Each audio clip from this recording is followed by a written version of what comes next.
Olá, seja bem-vindo ao VisuCast. Eu sou Renan Moura da Visus e hoje a gente tem uma convidada especial que vai falar um pouquinho sobre a vistoria de entregas de obras nas plantas, e vai conversar um pouquinho sobre o que você precisa se atentar quando você chegar nesse momento do seu investimento.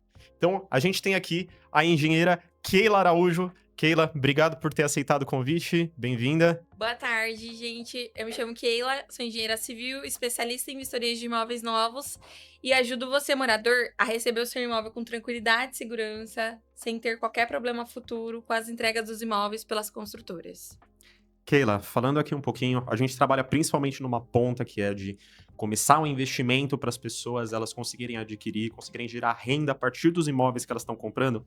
Só que o momento da entrega do imóvel é um momento muito importante para a pessoa, porque é finalmente quando ela vai ter realmente acesso a tudo aquilo que ela construiu durante todo esse tempo. Então, o que pode influenciar para esse investimento que a pessoa fez, esse imóvel que a pessoa comprou, se desvalorizar? O que mais você encontra nesse sentido? Eu digo que eu atendo apartamentos de baixo, médio até alto padrão. E eu tenho me decepcionado muito em construtoras que vendem apartamentos como alto padrão com péssimas qualidades das entregas. Então, eu já fui em apartamento Minha Casa Minha Vida, onde a qualidade da entrega estava melhor do que no alto padrão. Na questão de acabamento. Eu digo que alto padrão não pode ser considerado com relação à localização, como, por exemplo, está em Perdizes, Vila Olímpia, isso tanto faz. Mas com relação à qualidade do material que está sendo entregue nesse momento. E não comparado à região, porque, infelizmente, eu já presenciei apartamentos de considerado alto padrão e com péssimas qualidades de entrega. E no Minha Casa Minha Vida, que eu deveria me decepcionar, porque a gente pensa que é as piores entregas e, pelo contrário, eu fiquei feliz muitas das vezes com as entregas. Por isso que para fazer esse tipo de investimento você precisa de curadoria para ter um imóvel que seja bom, e precisa de uma análise posterior para a entrega do imóvel, para seu investimento ele não ser um dinheiro perdido, ele realmente valer a pena condizer com aquilo que você acreditou que estava Sim. fazendo, né? É bom pesquisar sempre a reputação dessa construtora. Eu digo que problemas todas as construtoras terão, mas a maneira pela qual é corrigido o problema que importa, porque problema vai ter, independente se é Minha Casa Minha Vida ou outro padrão. Problema todos os empreendimentos terão. Só que a maneira como elas são corrigidas para atender o objetivo do cliente. O cliente precisa sair satisfeito com aquela entrega. Muitas das vezes fala assim, não vou fazer a vistoria do imóvel novo porque eu vou trabalhar com obras, mas tem itens específicos daquela obra que não pode ser modificado, independente se você tem dinheiro ou não, como a questões de fachada, por exemplo, porta de entrada, vidros, esquadrias, tem itens específicos que, independente se você tem dinheiro para reformar aquilo, você precisa manter aquilo que foi entregue pela construtora. Ela vai determinar que a marca é tal, a porta é tal, e numa substituição você precisa comprar a marca tal e o modelo tal, porque ele não pode ser substituído, que se fala sobre a fachada, você não pode mudar algumas características, mas isso é definido muito em assembleia e tudo mais. Mas tem construtoras que não permite a troca da cor da fachada, onde está o terraço. Tem vários fatores que não podem mudar, independente se você tem dinheiro ou não. Nossa, essa questão. Então, mais por viés de curiosidade, o que a consultora determina fica acima até mesmo do que a assembleia de condôminos ela define depois, ou eu confundi, não entendi direito? Sim, tem situações que vai ser definidos em assembleia, como, por exemplo, envidraçamento de sacada. Aham. Vai ser definido um modelo, uma cor específica, porque isso fala sobre a estética do empreendimento. Mas tem situações que você não pode mudar, por exemplo, que é a marca registrada da construtora. Então, por exemplo, a cor da fachada. Tem É situações que sério não pode isso? ser substituída. Você precisa manter aquela cor específica e tudo mais. Isso vai estar tudo em manual do proprietário, tudo Nossa. descrito, porque você não pode descaracterizar algo que já está caracterizado como marca fiel daquela construtora. Nossa, então ele continua associado à marca da consultora mesmo depois de você comprar o apartamento? Sim, e tem muitos empreendimentos que eu faço diversas construtoras, que eu estou passando onde eu posso estar, metrô, ônibus, carro, e eu sei que aquele empreendimento é da construtora tal, porque eu já sei a característica das cores. E isso fala muito sobre o marketing também, né? Então, você olha um empreendimento e fala assim, é da construtora X, Y, Z. Como, por exemplo, a Metrocasa, ela permanece o nome do condomínio como Metrocasa, tal bairro. Aí vai trocando as nomenclaturas com Mas relação ele às permanece regiões. sempre o nome Sim, da construtora. o nome sim, não se troca. Essa questão você tá falando de nomenclatura, né? Não troca. Caramba. E deixa eu te perguntar, você que trabalha com análise das entregas das construtoras, eu vou te trazer aqui um caso extremamente emblemático, que foi daquele apartamento que foi entregue, que tinha as piscinas e não podia colocar água, porque senão o prédio caía. O que você tem a dizer sobre um caso tipo esse daí?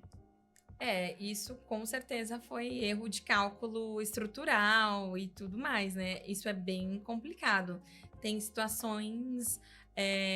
Um erro esdrúxulo assim não é tão comum também, né? Não, e não foi, não. Certeza que cabeças rolaram aí nessa situação, porque não tem como, sem condição, né?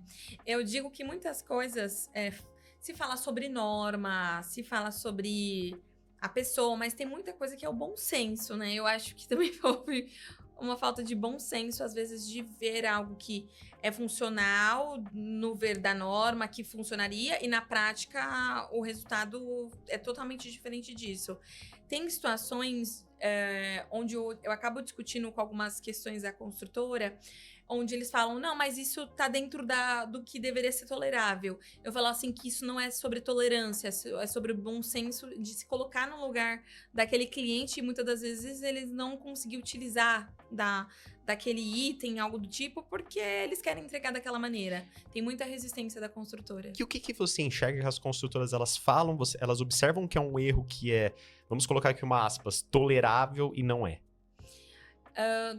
Hoje, tem algumas construtoras em específico, eu não vou citar nomes, que eu falo que eles têm problemas crônicos. O que é o problema crônico? Eu posso ir numa obra dele na Zona Sul, outra na Zona Leste, e os problemas eles vão ser o mesmo. E aí eu falo que deveriam cortar o mal pela raiz, porque eles não sanam a dificuldade deles. Eles ficam lidando com problemas. A gente falou recentemente sobre um cuidado paliativo, onde as construtoras só vão enrolando ali com algumas correções paliativas para dar o prazo das garantias e depois se tornar coisas de rateio, porque o que acontece? As construtoras, ela tem a parte de vistoria das unidades autônomas e também tem a parte das vistorias das áreas comuns. E aí eles têm os prazos que eles devem cumprir com relação àquela obra. E aí acontecem diversos problemas, como os problemas crônicos que são pontuados e que eles não resolvem, que muitas das vezes é só um PU, é coisa simples que já sana problemas ocultos, vícios ocultos que vão ocorrer somente depois da utilização e tudo mais. Eles vão sanando, apagando incêndios até o tempo que eles têm de limite para encerrar aquela obra e depois se tornar problema do condomínio, que aí se torna rateio, aí todos os moradores precisam pagar por aquelas intercorrências ou muitos erros de funcionamento do prédio inteiro. Então, você está falando que eles tentam postergar o máximo possível, o que tem de problema na obra para depois aí o cliente ter que resolver por conta. Exato. Aí sai do CPF, vai para o CNPJ. Uhum. Eu digo que cada um meio que cuida da sua casa, mas passa um certo tempo, aquela casa não é só aquela casa, se torna o condomínio inteiro, né? Sim. Então, existem empresas que cuidam da parte de assistência condominial, onde ela verifica se está ocorrendo as correções nos devidos prazos, controlando essas questões de garantia. Eu tenho uma amiga muito querida, que é a Karen, onde ela me apresentou sobre essas normas, essa parte condominial, e é uma coisa extremamente incrível, onde a gente fala sobre os prazos e garantias, não somente das unidades autônomas, como também das áreas comuns. E aí a gente fala de casa de máquina, a gente fala realmente de muitas áreas ali que precisam ser verificadas, como questão de piscina, como vários fatores, sabe? Então, às vezes negligenciamos porque pensamos que é um custo-benefício, mas lá na frente gasta muita grana e não é mais R$ 200. A gente fala de R$ 200.000, R$ 300.000, dependendo do tamanho do porte do empreendimento, milhões de reais que se tornam só depois dos prazos que, a princípio, se vê que é a construtora que vai corrigir, passando a ser do condomínio, do CNPJ. E aí o investimento que você fez pensando que você ia ter lucro com aluguel, com Airbnb ou até mesmo para moradia, sim. Tchau. Voltado a essa parte de investimento, Airbnb, etc e tal, hoje aqui em São Paulo, eu participei de uma palestra onde foi muito abordado sobre a questão do ar-condicionado. E muitas construtoras não entregam o mínimo da norma. Então, essa questão do que a norma coloca como necessário ou, por exemplo, que deveria ser feito e na prática são totalmente coisas diferentes. A norma da elétrica ela é uma norma muito antiga. Na época que ela foi feita e tudo mais, não tinha essa parte voltada aos equipamentos que a gente utiliza hoje, como, por exemplo, o MyFry, um secador de cabelo muito mais potente, etc e tal. Então, a gente vê muitos problemas acontecendo, apartamentos pegando fogo, sem mais, sem menos, porque as construtoras, elas querem economizar cada vez mais com as obras. Então, por exemplo, ela coloca um fio lá de 4 milímetros, onde deveria ser um de 6, porque aí condicionando o cliente comprar um chuveiro com uma potência muito baixa. E ele, na verdade, ele queria um chuveiro uma potência muito melhor para, né, atender a demanda dele. Também tem a questão da estética e tudo mais. E aí você vê as construtoras entregando o mínimo da norma, mas a gente sabe que na prática aquele mínimo não é tolerável, ele vai dar problema, ele vai apresentar problema, mas isso tudo para otimizar custos na obra, porque ela precisa acontecer. E a gente continuando abordando essa questão do Airbnb. Sim. O que você acredita que é fundamental para a pessoa que for comprar, visando utilizar o imóvel como Airbnb para aluguel, deve observar? Como eu havia falado, a parte de ar-condicionado, ela está sendo muito visada, porque antigamente não, aqui no Brasil, regiões do norte, do nordeste, a gente sabe que é onde tem mais calor, mas agora com essas mudanças climáticas, a gente vê que qualquer lugar tá pegando fogo. Então, é muito importante para quem tem investimentos e está investindo, saber se tem essa questão de ar-condicionado, porque está sendo muito preservado locais que têm ar-condicionado. Tem a questão da fachada, tudo mais, do sul, do norte, enfim. A fachada que pega menos calor na parte da tarde, mas basicamente não tem mais essa, tá pegando fogo o dia inteiro em qualquer lugar. Então, a parte do ar-condicionado é o fator que tá mais influenciando nos investimentos hoje, além da localização, de estar próximo a metrô e tudo mais, porque é voltado para essas pessoas, esse público, como nós, né, que somos jovens, que precisamos estar próximo de metrô para ter fácil acesso a diversas regiões aqui de São Paulo. Keila, e quanto aos imóveis que eles são menores, como estúdios, como os apartamentos que eles são mais focados para essa área de Airbnb, você enxerga eles como um bom investimento? Sim, para os investidores, é muito importante a contratação do serviço de vistoria, porque ele sana problemas futuros que você vai ter com aquele locatário. Então, é muito importante porque é feita toda a verificação se está de acordo com aquilo que foi contratado pelas construtoras, é feita a análise do manual do proprietário, verificando se tudo aquilo que foi comprado está de acordo, evitando problemas futuros. Porque a partir do momento que você loca aquele local e ele começa a apresentar problemas, você começa a ter muitos retrabalhos para conserto e tudo mais. E aí vai ficar aquela situação de quem que é o responsável. É a construtora, é o locatário e, no fim das contas, acaba o investidor tendo que arcar com isso porque ele não quer ter dor de cabeça. Ele não quer ter dor de cabeça, ele só quer que o negócio dele flua da melhor maneira, que ele consiga receber o valor dele, tudo bonitinho, e que preserve aquele bem que ele investiu tanto. Todo mundo quer ganhar dinheiro sem ter tanta dor de cabeça assim, né? Sim, por isso que é muito importante contratar a minha contratação. Eu tenho diversos clientes que me contratam para que eu possa fazer toda a parte da vistoria, para que eles possam alugar com segurança, eles não tenham dor de cabeça. Porque é um grande investimento. Como os apartamentos são pequenos, eles precisam trabalhar com marmoraria, precisam contratar marcenaria, e é um custo que você faz no investimento. Então, se tem uma pia vazando, então vai gerar um problema no móvel, é algo que foi investido.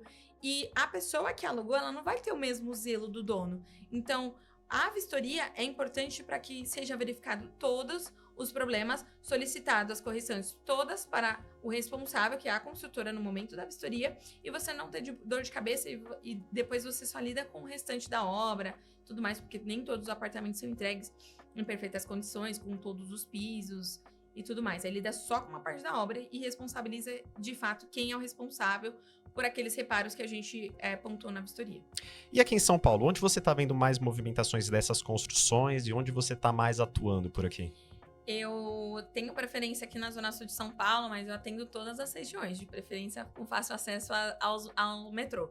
E eu também tenho outros colegas, parceiros, que eu acabo indicando nas outras regiões, como Zona Leste. Tem muito empreendimento na Zona Leste, tem Osasco, mas aqui em São Paulo, aqui na Zona Sul, tá subindo cada vez mais. Eu tô acompanhando o seu trabalho, você vira e mexe e tá lá pela região do Itaquera, não é? Sim, lá, ali em Itaquera eu estou atendendo alguns clientes. É próximo do estádio, né? Próximo Sim, do estádio. Próximo ao estádio. Eu acho que é uma boa oportunidade para Airbnb, aquela região ali. Sim, eu acredito que é uma região muito valorizada, assim, e essa construtora em específica, eu acho que ela vai fechar uma... Eu sei que tem uma construtora que ela tem como se fosse um espaço, como se fosse condominial, só que de prédios, de tantos empreendimentos dessa construtora. Eu não estou atendendo lá, que ela está um pouquinho mais longe, mas a que é próxima ao metrô eu estou atendendo. E na Zona Sul, qual que é o bairro mais atendido que você tem hoje? Eu atendo Chácara Clabin, aqui na Saúde, na São Judas eu atendi bastante. E Jabaquara. Muitas regiões. Muitas regiões. E o que você vem observando desses imóveis que tem nessa região, da Chácara Clabin, da Vila Mariana? Como você tá vendo as entregas deles? São regiões bem valorizadas, né? Então é um público diferente. Já ali a gente tá no médio, alto padrão. E muitos clientes investidores. Sempre voltada a investimento. Até mesmo o próprio morador, às vezes, eles nem sabem que está sendo um bom investimento. E aqui na região da Zona Sul tem previsão de linha para passar metrô e tudo mais. Então é um investimento muito alto. Só para ter ideia, eu estou num condomínio que lá não é aceito ar-condicionado, mas em média é um apartamento de 29 metros quadrados e mais ou menos em aluguel ele está custando R$1.900. É um apartamento... Por mês? Isso. Tá, isso sem Airbnb? Isso, sem Airbnb. E mobiliado, ele chega a R$2.600. É uma unidade pequena, sem ar-condicionado, e já está com um valor alto para o investidor, assim, é bem considerável.